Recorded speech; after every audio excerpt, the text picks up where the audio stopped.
মির্চি নিবেদন, গল্প gold mine. গল্প গোল্ড মাইন। বইটির সত্য আনন্দ পাবলিশার্স প্রাইভেট লিমিটেড কর্তৃক সংরক্ষিত। মদ্যপান, ধূমপান ও মাদক সেবন স্বাস্থ্যের পক্ষে ক্ষতিকর। মির্চি গল্প গোল্ড মাইনে আপনাকে স্বাগত। মণিমাণিক্যে ভরা বাংলা সাহিত্যের কিছু কালোজয়ী উপন্যাস ও গল্প দিয়ে সাজানো আমাদের এই মির্চি গল্প গোল্ড মাইন। শুনছেন সুনীল গঙ্গোপাধ্যায়ের লেখা বাংলা ক্লাসিক উপন্যাস প্রথম আলো। নাট্যরূপ অর্পিতা চট্টোপাধ্যায়, পর্ব পরিচালনায় দেবলীনা, প্রযোজনায় ভিজুয়াল অডিও। শুরু হচ্ছে প্রথম আলো।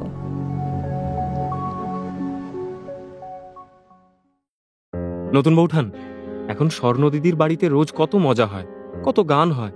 তুমি সেখানে আসো না কেন? ওখানে আমার যেতে নেই রবি। ঠাকুরঝির মেয়ে উর্মিলা আমার কাছে আসতো, আমার হাতে খেত, আমার এখানেই শুয়ে থাকতো। আমি তাকে মেরে ফেলেছি। সবাই বলে আমি যে অপয়া। নতুন বৌঠান, চলো আমার সঙ্গে চলো, তোমাকে দেখলে সবাই খুশি হবে।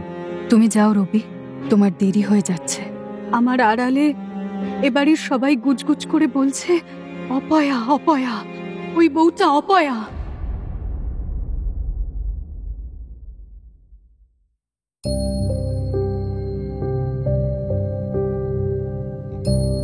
বিনোদিনীর ঔদ্ধত্য এত বেড়েছে যে মাস্টারমশাই গিরিশকেও সে মানছে না।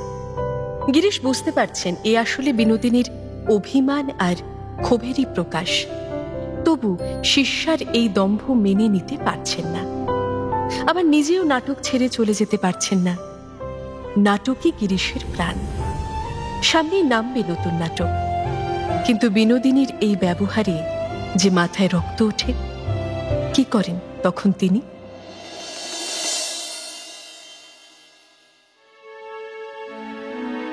এখন নাটক চলছে নল দময়ন্তী। রিহার্সাল দেওয়া হচ্ছে পরবর্তী নাটক কমলে কামিনীর। গিরিশচন্দ্র নিজে আর অভিনয় করছেন না। নাটক রচনা ও পরিচালনাতেই তাকে সর্বক্ষণ ব্যস্ত থাকতে হয়। নল দময়ন্তী জমজমাটভাবে চলছে। দময়ন্তীর ভূমিকায় বিনোদিনীর তুলনা নেই। তাছাড়া এই নাটকে মঞ্চে অনেক চমকপ্রদ ব্যাপার ঘটে। একটা পদ্মফুল থেকে সহসা অপ্সরাদের আত্মপ্রকাশ, নলের পরিধেয় বস্ত্র নিয়ে একটি পাখি আকাশে উড়ে যায়, এমনটি আগে কেউ দেখেনি। স্টার থিয়েটার লাভও করছে যথেষ্ট, কিন্তু গুরমুখ তা নিয়ে বিশেষ মাথা ঘামায় না, আয়ের চেয়ে বেশি ব্যয় করে। তার আনন্দ প্রতাপচাঁদ জহুরির ন্যাশনাল থিয়েটারকে জব্দ করা গেছে। ওদের মঞ্চ এখন টিম টিম করে।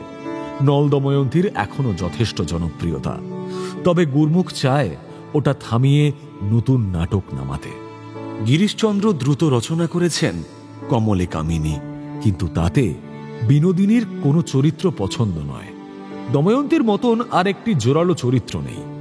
সব নাটক কি একরকম হতে পারে?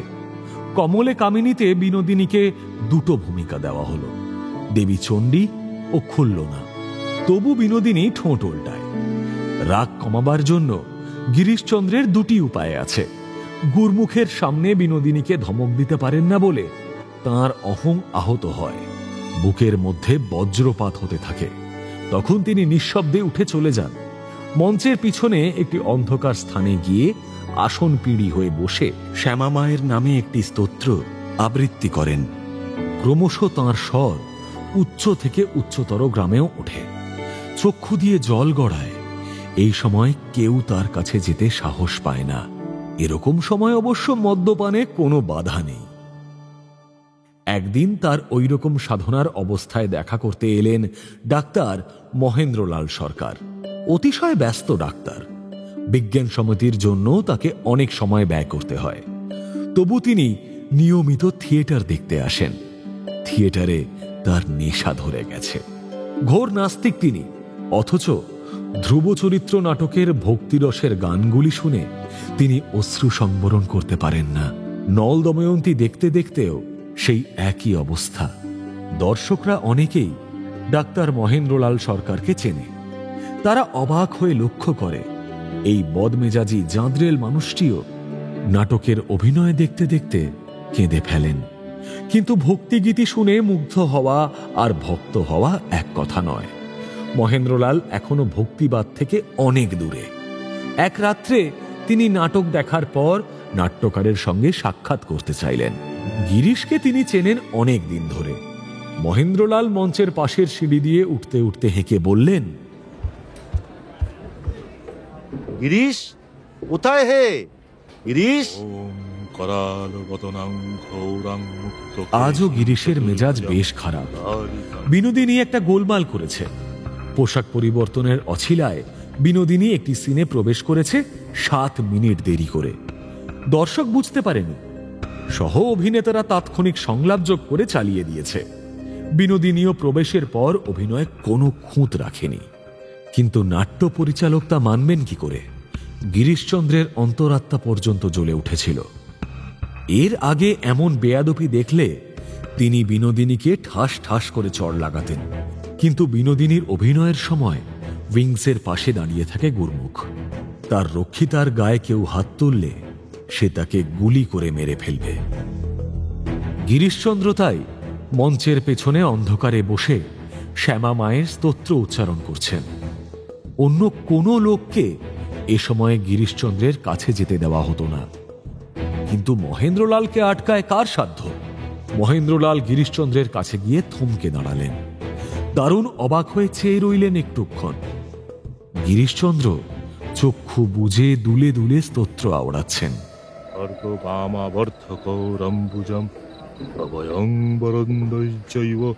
দক্ষিণোর্ধোর্পানিকম ওম করালো বদনং গরং। হা কপাল, একেও দেখছি কালিতে খেয়েছে। ডাক্তার মশাই, আসুন, বসুন। ঢং করছিলে, নাটক করছিলে, না সত্যি সত্যি ভক্ত হয়েছ? চেষ্টা তো করছি, কিন্তু সত্যিকারের ভক্ত এখনো হতে পারলাম কই। ঘোষের পো, তোমাকে তো আমি অন্যরকম জানতাম। ঠাকুর দেবতায় ভক্তি কখনো দেখিনি, বিজ্ঞানে ঝোঁক ছিল। তোমার এসব হলো কবে থেকে? প্লেটা কেমন লাগলো বলুন? প্লে তো বেশ জমিয়েছ। আমার ধারণা ছিল কি জানো, যেমন পতিতা মেয়ে মানুষদের শিখিয়ে পড়িয়ে তুমি সতীসাধ্যী স্বর্গের দেবীর পাঠ করাচ্ছ, তেমনি তুমি নাস্তিক হয়েও ভক্তিরসের কাহিনী লিখে ফাটাচ্ছ। নাট্যকারও একজন অভিনেতা।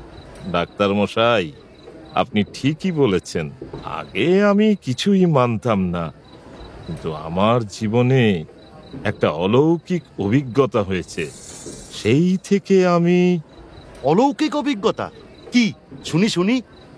এই সময় বিনোদিনীকে বগল দাবা করে গুরমুখ সেখানে এসে উপস্থিত হল। তাদের দেখে কথা থামালেন গিরিশ। একটা দীর্ঘশ্বাস ফেলে বললেন, এখানে হবে না, সেসব কথা আপনাকে আমি আর একদিন বলবো। মহেন্দ্রলাল বুঝলেন এখানে এখন ওদের কাজের কথা হবে। তিনি আর দাঁড়ালেন না। গিরিশের এই রূপান্তরের কাহিনীটি জানার জন্য তার মনে কৌতূহল রয়ে গেল। কাজের কথা কিছু নয়, গুরমুখ গিরিশের সঙ্গে বসে দুপাত্তর সুরাপান করতে চায়। সে সর্বক্ষণই সঙ্গে বোতল রাখে। দিনের বেলা থেকেই তার চক্ষু রঙিন। গিরিশচন্দ্রের হঠাৎ যেন আজ জেদ চেপে গেল। তিনি ভাবলেন, এ ছোকরা কতটা পান করতে পারে দেখা যাক। দুদিনের কাপ্তান। গিরিশের বয়স এখন 40। গুরমুখ এখনো 20তেও পৌঁছয়নি। গেলাসের পর গেলাস উড়ে যেতে লাগলো, বোতলের পর বোতল। গুরমুখেরও জেদ চেপে গেছে। সে এই বুড়োর কাছে কিছুতেই হার স্বীকার করবে না। রাত যখন প্রায় শেষ হয়ে এসেছে, তখন হঠাৎ এক সময় গুরমুখ ধপাস করে পড়ে অজ্ঞান হয়ে গেল। গিরিশচন্দ্র তখনও নীলকণ্ঠের মতন সোজা হয়ে বসে আছেন। বিনোদিনী ঘুমিয়ে পড়েছে অনেক আগেই। হাতের গিলাসে যেটুকু বাকি ছিল তা শেষ করে একটা রাম ঢেকুর তুললেন গিরিশচন্দ্র। তারপর হেঁকে বললেন, ওরে কে আছিস? এই পেঁচি মাতালটাকে বাড়ি পৌঁছে দিয়ে আয় তো।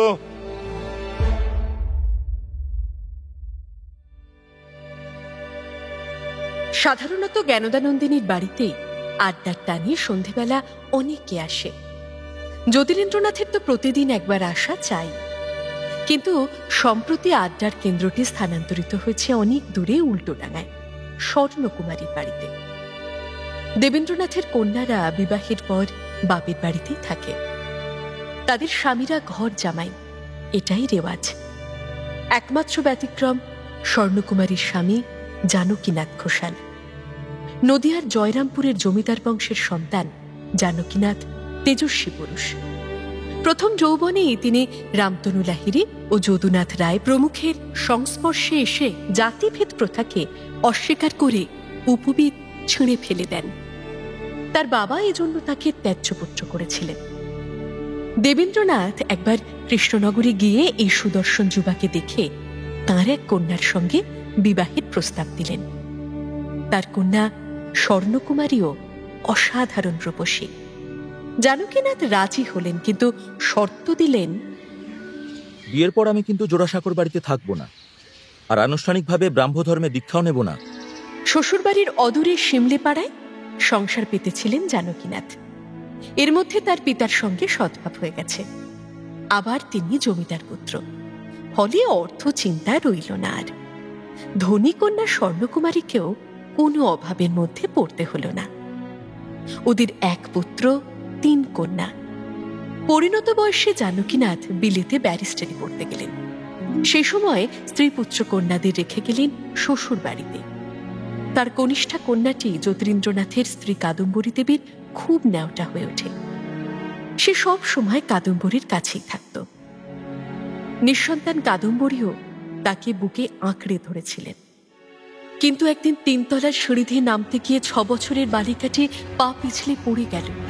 মাথায় গুরুতর আঘাত লাগায় সে অনেক চিকিৎসাতেও বাঁচল না।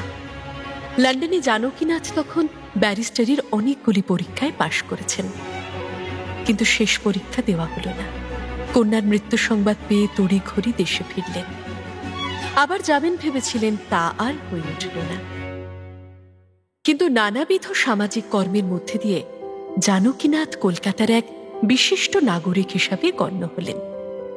কাশিয়াবাগানে তার বাগান বাড়িটিতে বহু লব্ধপ্রতিষ্ঠ ব্যক্তির সমাগম হয়। স্বর্ণকুমারী এক বিচিত্র রমণী। তার রূপ ও ব্যবহারে মহারানী মহারানী ভাব, ব্যক্তিত্বময়ী। তাছাড়া শিক্ষার গর্ব আছে, তিনি স্বশিক্ষিতা। পিত্রালয়ে এবং স্বামীগৃহে এসেও তিনি যথেষ্ট পড়াশোনা করেছেন। বিজ্ঞানের প্রতিও তার আগ্রহ আছে। লেখনী ধারণ করেও তিনি খ্যাতি অর্জন করেছেন।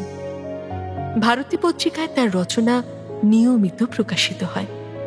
স্বর্ণকুমারীর ধারণা, লেখক লেখিকাদের সংসারের প্রতি মনোযোগ দেওয়া মানায় না। তাই তিনি রান্নাঘরের খবর জানেন না, চাল ডাল তেলের হিসেব রাখেন না।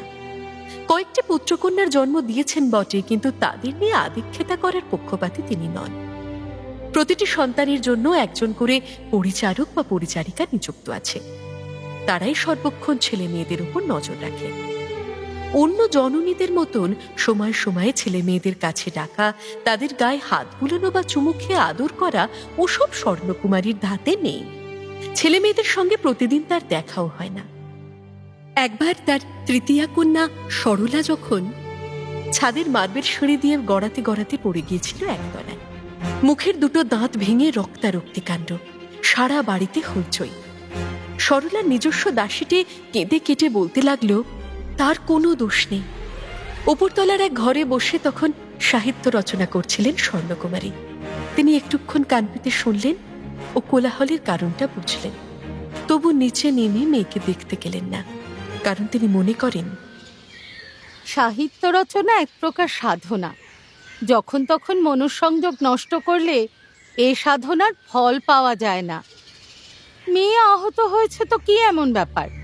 তাকে দেখার জন্য একগাদা কর্মচারী রয়েছে। যদি চিকিৎসার দরকার হয় তার ব্যবস্থা করবেন বাড়ির পুরুষ মানুষটি, আমার স্বামী। কাশিয়াবাগানের এই বাগান বাড়িটি বিশাল, দেওয়াল দিয়ে ঘেরা, প্রায় 5 বিঘের চৌহদ্দি। গৃহটির সামনে পিছনে উদ্যান, একপাশে একটি মিষ্টি জলের পুকুর। এই পুকুরটি এমনই বিখ্যাত যে পাড়া প্রতিবেশীরা এখান থেকে কলসি ভরে খাবার জল নিয়ে যায়। জানকীনাথ তাতে আপত্তি করেন না। কাছেই উল্টোডাঙার খাল। পূর্ববঙ্গ থেকে চাল নিয়ে বড় বড় নৌকো এখানে এসে ভেড়ে। একটা ছোটখাটো গঞ্জের পরিবেশ। এ বাড়িতে প্রতি সন্ধ্যাতে আত্মীয় বন্ধু সমাগম হয়, সাহিত্য আলোচনা চলে। স্বর্ণকুমারী নিজের নতুন রচনা পাঠ করে শোনান। এরকম পরিবেশে তিনি পছন্দ করেন। তার দুই ভাই জ্যোতি ও রবির মতন সাহিত্য জগতে তিনিও নিজের জায়গা করে নিচ্ছেন। রবির বিয়ের কিছুদিন পরে কাশিয়াবাগানের এ বাড়িতে আরেকটি বিয়ের প্রস্তুতি শুরু হয়ে গেল। ঘোষাল পরিবারের জ্যেষ্ঠ কন্যা হিরণময়ীর বিবাহ। পাত্রটি পূর্ব পরিচিত। হিরণময়ীর পিসেমশাইয়ের ভাই ফণীভূষণ মুখুজ্জে এ বাড়িতে নিয়মিত যাওয়া আসা করত। দুজনেই পরস্পরকে পছন্দ করেছে। পাত্রটিও উচ্চশিক্ষিত। সাধারণ সংসারী কন্যার মায়েদের মতন বিয়ের সময় কি কি শাড়ি কেনা হবে, কত সেট গয়না আসবে, কিংবা নিমন্ত্রিতদের তালিকা কতটা দীর্ঘ হবে, এ নিয়ে মোটেই মাথা ঘামাতে চান না স্বর্ণকুমারী। ওসব তো ঠিকই হয়ে যাবে। বিয়ের উৎসবটা কিভাবে অভিনব করা যাবে তা নিয়েই তার প্রধান চিন্তা। সে রাতে একটা নাটকের অভিনয় করলে কেমন হয়? তার এই প্রস্তাবে অনেকেই সম্মতি জানালো। তবে বেশি দিন দেরি নেই। সংলাপ মুখস্থ করার, রিহার্সালের তত সুযোগ পাওয়া যাবে না। গীতিনাট্য হলে বেশ হয়। সংলাপ মুখস্থ করার চেয়ে গান শেখা সহজ। তাছাড়া কিছু কিছু গান তো আড়াল থেকেও গিয়ে দেওয়া যায়। কে রচনা করবে গীতিনাটক? সময় সংক্ষেপের জন্য সবাই মিলে লিখলেই তো হয়। যে যে গান লিখতে পারে লিখে ফেলবে, একসঙ্গে বসে সুর দেওয়া হবে, আর গানগুলি জুড়ে দেওয়ার জন্য একটা ক্ষীণ কাহিনী সূত্র থাকলেই হলো। স্বর্ণকুমারী স্বয়ং গান রচনা করেন। আছেন জ্যোতিরিন্দ্রনাথ। পিয়ানোয় বসে নতুন নতুন সুর তৈরি করায় তার জুড়ি নেই। রবিকে বললেই সেই সুরে কথা বসিয়ে দিতে পারে। তাছাড়াও ডেকে আনা হলো কবি অক্ষয় চৌধুরীকে। বৈঠকখানা ঘরে প্রতিদিন বসতে লাগলো গান রচনার আসর। গৃহকর্ত্রী এখানেই ব্যস্ত থাকেন। বিয়ের যাবতীয় ব্যবস্থাপনা করছেন তার স্বামী। আসর ভাঙতে ভাঙতে অনেক রাত হয়ে যায়। এর মধ্যে অবশ্য পানাহারের বন্দোবস্ত থাকে ঠিকই। বয়স্কদের আড্ডায় ছোটরা কখনো ধারে কাছে ঘেঁষতে পারবে না। স্বর্ণকুমারীর এরকম কঠোর নির্দেশ আছে, কিন্তু এখন সেই নির্দেশ শিথিল করা হয়েছে। হিরণময়ীর বন্ধু ও ঠাকুর বাড়ির অন্য মেয়েরাই তো অভিনয় করবে। বয়স্করা থাকবেন অন্তরালে। এক একটা গান তৈরি হলে শিখিয়ে দেওয়া হবে মেয়েদের। অন্য কোনো নামের বদলে এই নাটিকার নাম রাখা হয়েছে বিবাহোৎসব। কিন্তু রবিকে সব দিন এখানে পাওয়া যায় না। ছবি ও গান বইটি ছাপা নিয়ে রবি বেশ ব্যস্ত। নির্ভুল করার জন্য সে প্রেসে গিয়ে প্রুফ দেখে। কবিতার একটি শব্দ ভুল ছাপা হলে কবির শরীরে যেন ছুরির আঘাত লাগে। ছবি ও গান ছাপা শেষ হয়ে গেল। এখন উৎসর্গপত্র বাকি। কাকে উৎসর্গ করবে রবি ঠিক ভেবে পাচ্ছে না। প্রভাত সঙ্গীত দিয়েছি বিবিকে। এই বইখানি কি নিজের স্ত্রীকে দেওয়া উচিত? সে এই কবিতাগুলির মর্ম কি বুঝবে? তাছাড়া এত তাড়াতাড়ি নিজের স্ত্রীকে কাব্য উৎসর্গ করলে সবাই যদি তা নিয়ে বিদ্রুপ করে। আসলে রবির সবকটি বই শুধু একজনকে দিতে ইচ্ছে করে।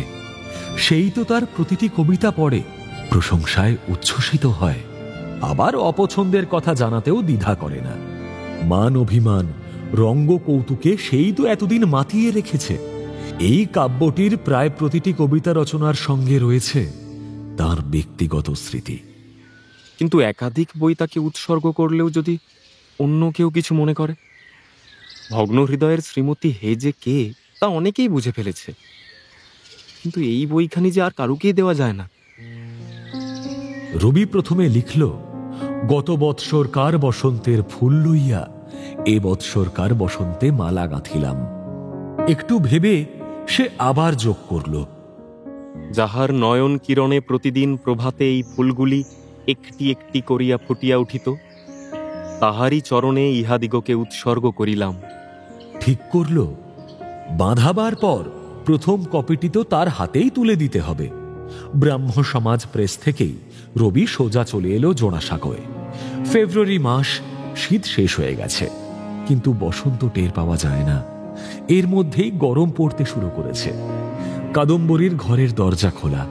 তিনি একটা জানলার পাশে বসে আছেন, বাইরে তাকিয়ে। নতুন বৌঠান। কাদম্বরী ফিরে তাকালেন, কিন্তু উঠে দাঁড়ালেন না, ছুটে রবির হাত ধরলেন না, তার নামে কোনো অনুযোগ করলেন না, কিছুই না, শুধু একবার তাকালেন মাত্র। রবি কয়েক পা এগিয়ে এসে জিজ্ঞেস করল, তোমার শরীর ভালো আছে? হ্যাঁ। ঘরে বাতি জ্বালোনি? কাদম্বরী উত্তর না দিয়ে এমনভাবে চেয়ে রইলেন যাতে মনে হয় বাতি জ্বালা না জ্বালায় কিচ্ছু যায় আসে না। নতুন বৌঠান, এই আমার ছবি ও গান। কাদম্বরী হাত বাড়িয়ে সেটা নিলেন, অলসভাবে উল্টালেন কয়েকটি পৃষ্ঠা। উৎসর্গের লেখাটি পড়ে শুধু বললেন, গত বৎসর।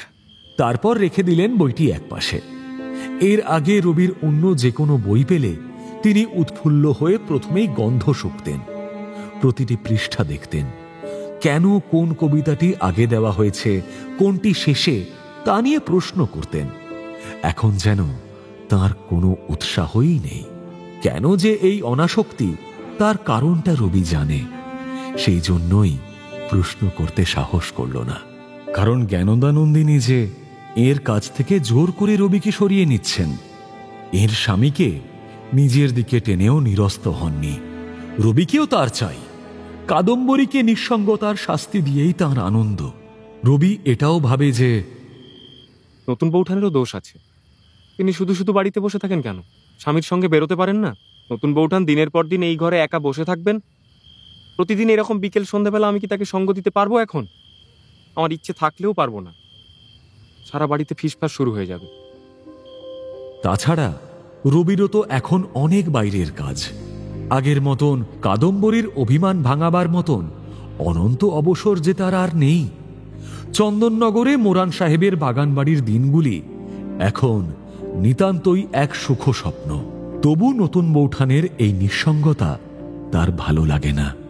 তাই সে বলল, নতুন বৌঠান, এখন স্বর্ণদিদির বাড়িতে রোজ কত মজা হয়, কত গান হয়, তুমি সেখানে আসো না কেন?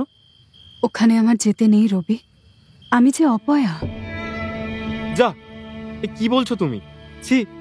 ঠাকুরঝির মেয়ে উর্মিলা আমার কাছে আসতো, আমার হাতে খেত, আমার এখানেই শুয়ে থাকতো। আমি তাকে মেরে ফেলেছি। সবাই বলে আমি আটকুড়ি, তাই তাই হিংসে আমি স্বর্ণদিদির মেয়েটাকেও খেয়ে ফেলেছি। ইস, ছি ছি ছি! এমন কথা কখনো আর উচ্চারণ করবে না। ওটা তো একটা দুর্ঘটনা। তোমার নামে এমন কথা কেউ কখনো বলে না। বলে না বুঝি? কি জানি, আমি যেন সর্বক্ষণ শুনতে পাই। আমার আড়ালে এবাড়ির সবাই গুজগুজ করে বলছে, অপয়া অপয়া, ওই বউটা অপয়া। ভুল, ওটা তোমার মনের ভুল। তুমি সর্বক্ষণ ঘরে বসে থাকো কেন? বাইরে বেরো, সবার সঙ্গে মিশে দেখো কতজন তোমাকে ভালোবাসে। স্বর্ণদিদির বাড়িতে গান বাজনার মধ্যে গিয়ে পড়লে তোমার নিশ্চয়ই ভালো লাগবে। যদি ওরা আমাকে, আমার যেতে ইচ্ছে করে না রবি, আমার মন চায় না, তুমি যাও। তিনি আবার জানলার বাইরে চোখ ফেরালেন। এখন বাইরেও প্রায় অন্ধকার। রবি কাছে এসে কাদম্বরীর কাঁধে হাত রেখে ব্যাকুল হয়ে বলল, নতুন বৌঠান, চলো, আমার সঙ্গে চলো, তোমাকে দেখলে সবাই খুশি হবে। রবিকে হাত দিয়ে ঠেলে দূরে সরিয়ে দিয়ে কাদম্বরী ঠান্ডা গলায় বললেন, তুমি যাও রবি, তোমার দেরি হয়ে যাচ্ছে। রবির পক্ষে সত্যি আর থাকার উপায় নেই। এখানে আর কাকতি মিনতি করেও লাভ হবে না, সে বুঝতে পারছে। ওখানে দেরি হলে সে কি কৈফিয়ত দেবে?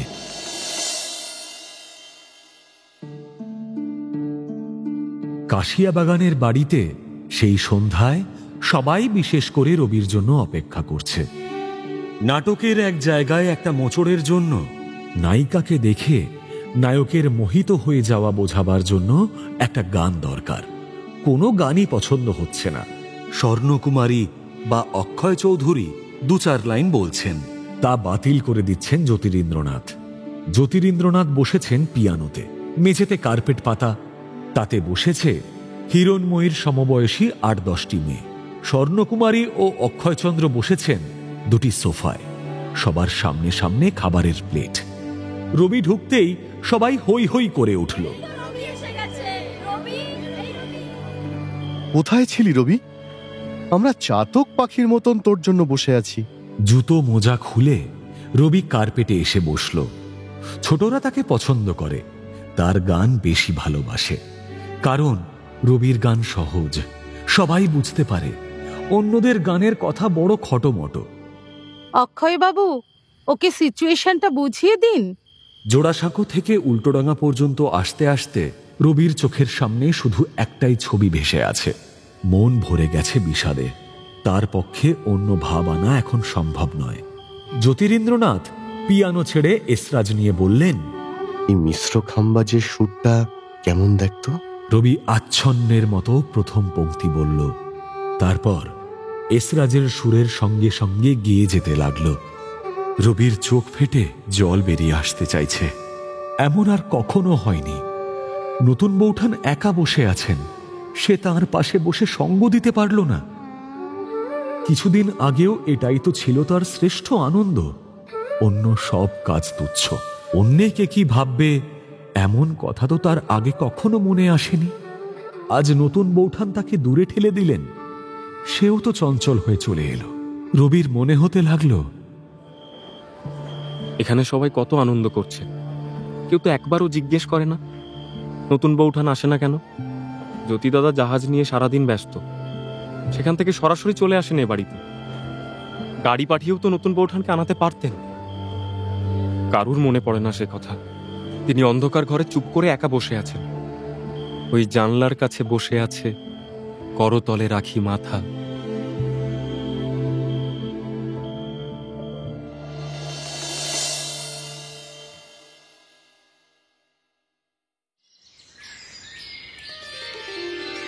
সকালবেলা বাগান থেকে ফুল তুলে এনে ছাদের ঠাকুর ঘরে অনেকক্ষণ ধরে সেই ফুল সাজায় ভূমিসুতা। এই কাজটি তার সবচেয়ে মনের মতন। পুজোর ঘরে এক বিশেষ স্নিগ্ধতা আছে। ঘরটি শ্বেত পাথরের। লক্ষ্মী জনার্দনের মূর্তি, জয়পুর থেকে আনা পাথরের মূর্তি, চক্ষুগুলি সোনার। ভূমিসুতা সারা ঘরখানি ফুল দিয়ে সাজিয়ে রাখে। গুনগুন করে আপন মনে গান গাইতে গাইতে শ্বেত ও রক্তচন্দন তৈরি করে। বাড়ির কর্তা গিন্নিরা বিশেষ বিশেষ তিথি ছাড়া প্রায় দিনই কেউ এই ঘরে আসে না। একজন পুরুত মশাই এসে পুজো সেরে যান। পুজোর সব মন্ত্র এবং অনুষ্ঠান ভূমিসুতার মুখস্থ। সে ঠিক ঠিক সময়ে পুরুত মশাইকে ঘণ্টা, কোষাকুষি, শাঁখ, গঙ্গা জল এগিয়ে দেয়। নারীদের পৌরোহিত্যের অধিকার নেই। থাকলে ভূমিসুতা একাই পুরুত মশাইয়ের সব কাজ চালিয়ে দিতে পারত। এই ঠাকুর ঘরে ভূমিসুতা অনেকখানি সময় কাটায় বটে, কিন্তু তার দেবতা অন্য। এই ছাদের এক অংশ থেকে এমনকি ঠাকুর ঘরের জানলা দিয়েও দেখা যায় ভরতের ঘরখানি, সংলগ্ন অলিন্দ এবং নিচের দিকে যাবার সিঁড়ির কয়েকটি ধাপ। দিনের বেলা ভরতের বকুনির ভয়ে সে কাছাকাছি যায় না। এখান থেকে ত্রিশিতের মতন তাকিয়ে থাকে। যদি এক পলকের জন্য তাকে দেখা যায়। ভরত যখন ঘরের মধ্যে বসে পড়াশুনো করে তখন তাকে দেখতে পাওয়ার উপায় নেই। কখনো কখনো সে বারান্দায় আসে, তার এক কোণে রান্নার উদ্যোগ করে।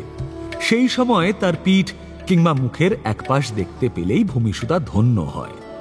ভরত কিছুই টের পায় না। ইদানিং সে চুরুট টানা অভ্যেস করেছে। কলেজের ছাত্ররা প্রায় সকলেই তামাক খায়। ভরত অবশ্য নিজের বাড়িতে হুঁকো তামাকের ব্যবস্থা রাখেনি। মাঝে মাঝে চুরুট ধরিয়ে বারান্দায় দাঁড়ায়। তখন সে পথের দৃশ্য দেখে। এদিকের ছাদ বা ঠাকুর ঘরের দিকে দৃষ্টিপাত করার কোনো প্রয়োজন তার ঘটে না। ঠাকুর ঘরে পুজোর সব ব্যবস্থা করা ছাড়াও ভূমিসুতার অন্য আরও কাজ আছে। বড় তরফের গিন্নি ও ছেলে মেয়েদের বিছানা তুলতে হয়। এছাড়া তাকে কাঁথা সেলাই করতে হয়। ভূমিসুতা সূচি শিল্প জানে। কাঁথার ওপর সে নানা রকম নকশা ফুটিয়ে তোলে। পান সাজার দায়িত্ব অনেকটা তার। জাঁতি দিয়ে এত সরু সরু করে সুপুরি কাটতে তার মতন আর কেউ পারে না। দুপুরবেলা গিন্নিমা পানের বাটা সামনে নিয়ে পা ছড়িয়ে বসেন। ভূমিসুতা সুপুরি, চুন, খয়ের, লবঙ্গ, এলাচ সঠিক পরিমাণে সাজিয়ে দেয়। গিন্নিমা নিজের হাতে খিলি করেন। ভূমিসুতার এত সব গুণ পছন্দ করেন বড় তরফের গিন্নি। তা বলে কোনো বিশেষ প্রশংসা বা পুরস্কার সে কোনোদিন পায় না। পুরস্কার আবার কি? সে তো টাকা দিয়ে কিনে আনা এক দাসী। তাকে যা যা হুকুম করা হবে সবকিছুই পালন করতে সে বাধ্য। ভূমিসুতার ভবিষ্যৎ নিয়ে কারোর কোনো মাথা ব্যথা নেই। সে যেমন আছে তেমনই থাকবে, চিরকাল এরকম কাজ করে যাবে, এটাই যেন স্বাভাবিক। পান সাজার আসরে বড় গিন্নির সঙ্গে আরও দু একজন মহিলা এসে যোগ দেয় মাঝে মাঝে। মুখরোচক পরনিন্দার সঙ্গে সঙ্গে নানা রকম বিয়ের সম্বন্ধ নিয়েও আলোচনা হয়। আত্মীয় স্বজন, পাড়া প্রতিবেশীদের মধ্যে কোন বাড়িতে বিয়ের যোগ্যী কন্যা আছে আর কোন বাড়ির ছেলে লায়েক হয়েছে, তাদের বিয়ের চিন্তায় এইসব মহিলাদের খুব মাথা ব্যথা। শুনেছ তো, রামাই দত্তদের বাড়ির একটি 12 বছরের মেয়ে এখনো আইবুড়ো। ইস, সে কি লজ্জার কথা! তার বলতে অমন ঢেঙ্গি মেয়ের কপালে কি আর বর জুটবে এরপরে? কাছেই বসে ভূমিসুতা এক মনে সুপুরি কাটে। তার বয়স প্রায় 16। তার শরীরে যৌবনের সব লক্ষণ দেখা দিয়েছে। তার বিয়ের কথা কিন্তু এই মহিলাদের একবারও মনে পড়ে না। সে যে দাসী, কাছে একটা বিড়াল বসে থাকলে যেমন গোপন কথা বলতে বাধা নেই, এই মহিলারা সেরকম গ্রাহ্যই করে না ভূমিসুতার উপস্থিতি। ভূমিসুতা কান খাড়া করে সব শুনে। তার ভারী আশ্চর্য লাগে। বড়গিন্নি এবং তার সঙ্গিনীদের অধিকাংশ চটুল নিন্দেই অন্য মেয়েদের সম্পর্কে। মেয়েরাই যেন মেয়েদের প্রধান শত্রু। কৃষ্ণভামিনীর এক দিদির পুত্রবধূ, তার নাম নয়নতারা। সেই মেয়েটির প্রসঙ্গ ওঠে রোজ একবার। তারা থাকে যানবাজারে। সেই নয়নতারা নাকি শাশুড়ির মুখে মুখে কথা বলে। বলিস কি রে বউ? শুধু কি তাই পিসিমা? হাই হিল জুতো পরে মন্দিরে পুজো দিতে যায়, নাটক নভেল পড়ে, স্বামী শ্বশুরের সেবা না করে নিজেদের পল্লীর কতকগুলো হতভাগা ছেলেকে জুটিয়ে তাদের পড়াশুনো শেখায়। রান্নাঘরে মোটে মন নেই। এইরকম তার অনেক দোষ। হলুদ জব্দ শিলে, বউ জব্দ কিলে, পাড়াপড়শি জব্দ হয় চোখে আঙুল দিলে।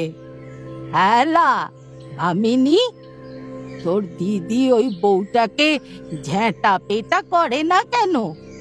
অমন মেয়ের থোঁতা মুখ ভোঁতা করে দিতে হয়। ওর তো যদি আমাদের হাতে। নয়নতারা নামের মেয়েটিকে কখনো দেখেনি ভূমিসুতা, তবু তার জন্য কষ্ট হয়। একদিন জানা গেল সেই নয়নতারা গায়ে আগুন দিয়ে তার সব জ্বালা জুড়িয়েছে। তাতে মহিলা মহলের কি আনন্দ! যাক, আপদ বিদায় হয়েছে। অভাগার ঘোড়া মরে, ভাগ্যবন্তের মাগ মরে। এবারে বীরেশ্বরের আবার একটা ভালো দেখে বিয়ে দিতে হবে। পাত্রী তো তৈরি আছে, ওই রামাই দত্তের কন্যা। রামাই দত্তের নজর কিন্তু খুব উঁচু। এক একটি মেয়ের বিয়েতে লক্ষ টাকার সোনা দানা দেয়। এদের এই পরচর্চার আসর থেকে ভূমিসুতা যখন তখন সরে পড়তে পারে। অন্য সব কাজই সে করে, কিন্তু কোনো কাজেই তার মন নেই। যখন তখন সে চলে যায় ছাদে, ভরতের ঘরের দিকে ব্যাকুল নয়নে চেয়ে থাকে। ভূমিসুতার এই দেবতাটিও পাথরের, কোনো সময় একটুও সাড়া দেয় না। ভরত যখন কলেজে চলে যায় তখন ভূমিসুতা অনেকটা স্বাধীনতা পায়। দরজায় তালা দেয় না ভরত, শুধু শিকল তুলে চলে যায়। নিচের সদর দরজা তো বন্ধই থাকে। ভূমিসুতা নির্জন দুপুরে শিকল খুলে চোরের মতন নিঃশব্দে ভরতের ঘরে ঢোকে। ভরতের চেয়ারে বসে, ভরতের পাঠ্য বই চোখের সামনে খুলে ধরে। ভরতের খাটেও একবার শুয়ে নেয় চট করে। এইভাবে সে ভরতের স্পর্শ পায়। ভরতের ঘরের বই সে নিয়ে যেতে সাহস করে না, কিন্তু কোনো কোনো বই রোজ দুপুরে পড়ে যায় খানিকটা করে। এইভাবে সে বঙ্কিমচন্দ্রের বেশ কয়েকটি রচনা পড়ে ফেলেছে। একদিন সকালবেলা ছাদ থেকে দেখল এ বাড়ির বিপরীত দিকে রাস্তার ওপারে যে খানিকটা জঙ্গলাকীর্ণ স্থান পড়ে আছে, সেখানে কি যেন করছে ভরত, সঙ্গে তার দুজন বন্ধু। ভূমিসুতা কৌতূহলে ছটফট করতে লাগলো। একটু বাদে সে দেখল ইট দিয়ে একটা উনুন বানিয়েছে ওরা।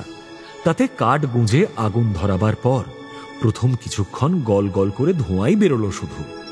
এক সময় জ্বলে উঠল একটা শিখা। ও, ওরা বনভোজন করবে। একদিন ভূমিসুতা আড়াল থেকে শুনেছিল ভরতের এক বন্ধু মুরগির মাংস খেতে চাওয়ায় ভরত বলেছিল, এটা বৈষ্ণব বাড়ি, এ বাড়িতে মুরগি রান্না সম্ভব নয়। সেই জন্যই ওরা জঙ্গলের মধ্যে রান্নার ব্যবস্থা করছে। ভূমিসুতার ইচ্ছে করল এক ছুটে ওদের কাছে চলে যেতে, কিন্তু ওর মনে পড়ে গেল বাবা যখন জীবিত ছিলেন তখন 2-3টে পরিবার মিলে একবার যাওয়া হয়েছিল উদয়গিরি। সেখানে ঘোর জঙ্গল, পাহাড়ের ওপর বহুকালের পুরনো মন্দির, পাহাড়ে আবার অনেকগুলি গুহা আছে, ভেতরে অন্ধকার, উকি দিলেই গা ছমছম করে। বাবা তবু জোর করে আমাদের ঠেলে দিয়েছিলেন একটা গুহার মধ্যে। একটা জ্বলন্ত চেলা কাঠ নিয়ে দেখিয়েছিলেন সেই গুহার দেওয়ালে কি সব ছবি আঁকা আছে। সব কথা মনে নেই, কিন্তু জঙ্গলের মধ্যে সেদিন খিচুড়ি রান্না হয়েছিল, সেই আনন্দের কথা স্পষ্ট মনে আছে। আর কিছু না, শুধুই খিচুড়ি, তার মধ্যে আলু আর পেঁয়াজ। কে জানে কোথা থেকে জোগাড় হয়েছিল কলা পাতা। ভূমিসুতার বয়সী ছেলেমেয়েরা আগে থেকেই পাত পেতে গোল হয়ে বসে গিয়েছিল মাটিতে। তখনও খিচুড়ি নামেনি উনুন থেকে, টকবক করে ফুটছে। কি খিদে পেয়েছিল ওদের, আর ধৈর্য ধরতে পারছে না। কি দারুণ গন্ধ বেরুচ্ছে। তারপরই সেই গরম গরম খিচুড়ি। আহ, কি অপূর্ব স্বাদ, যেন অমৃত। সেবারের সেই বনভোজনে ভূমিসুতার এক মামাও গিয়েছিলেন। মা বাবা দুজনেই হঠাৎ কলেরায় মরে যাওয়ার পর সেই মামাই ভূমিসুতাকে বিক্রি করে দেয়। ভূমিসুতার চোখ দিয়ে টপ টপ করে জল পড়তে থাকে।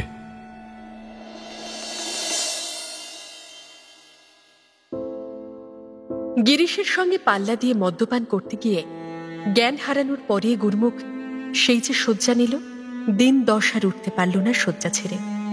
তখন বোঝা গেল তার শরীরে নানান রোগ। গুরমুখের জননী তার ছেলের উশৃঙ্খলতা কিছুতেই সামলাতে পারছিলেন না। এবার ছেলের অসুস্থতায় ভয় পেয়ে পাঞ্জাবের লাহোর থেকে তার এক ভাইকে আনালেন জরুরি তলব দিয়ে।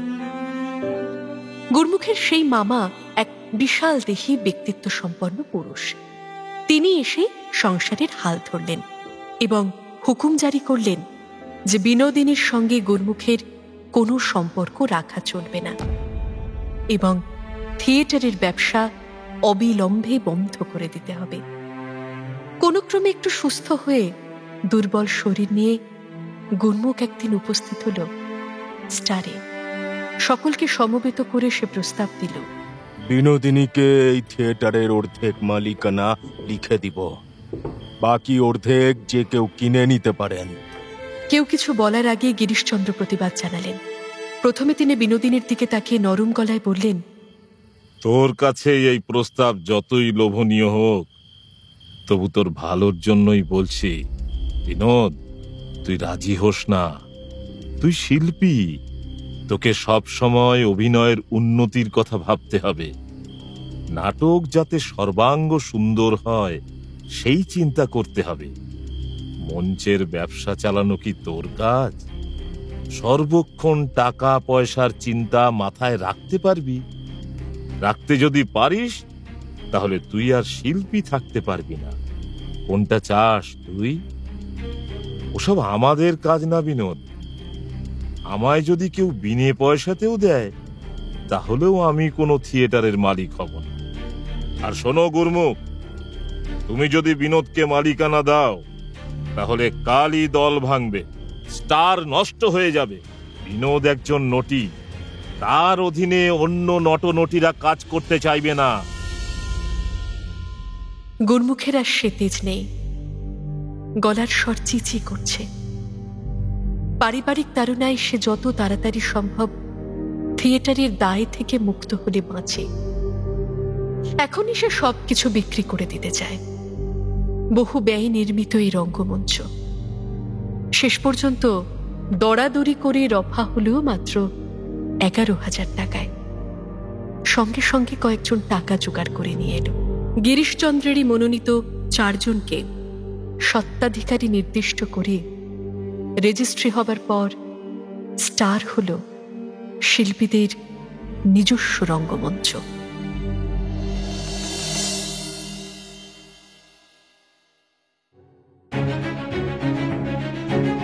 বাংলার নাট্যজগতে ঘটে গেল এই বিরাট পরিবর্তন। নাট্যশালার মালিকানা পেল শিল্পীরা, আর বিনোদিনী সে কি বদলে ফেলবে এবার নিজেকে? আবার গিরিশের বাধ্য শিষ্যা হয়ে উঠবে।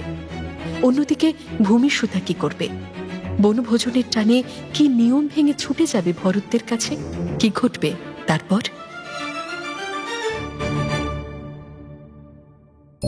মির্চি গল্প গোল্ডমাইনে শুনছেন সুনীল গঙ্গোপাধ্যায়ের লেখা প্রথম আলো।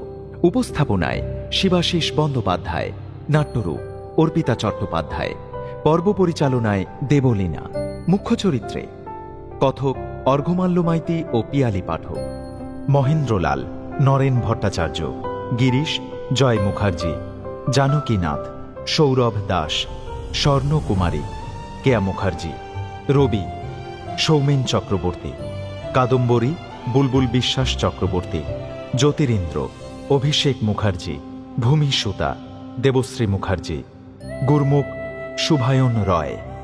এছাড়াও রয়েছে অন্যান্য শিল্পীবৃন্দ। আবহ সঙ্গীত কৌশিক দাস, প্রযোজনায় ভিজুয়াল অডিও, সৃজনশীল পরিচালনায় ইন্দ্রাণী চক্রবর্তী। শুনলেন মির্চি গল্প গোল্ডমাইন, সুনীল গঙ্গোপাধ্যায়ের লেখা প্রথম আলো।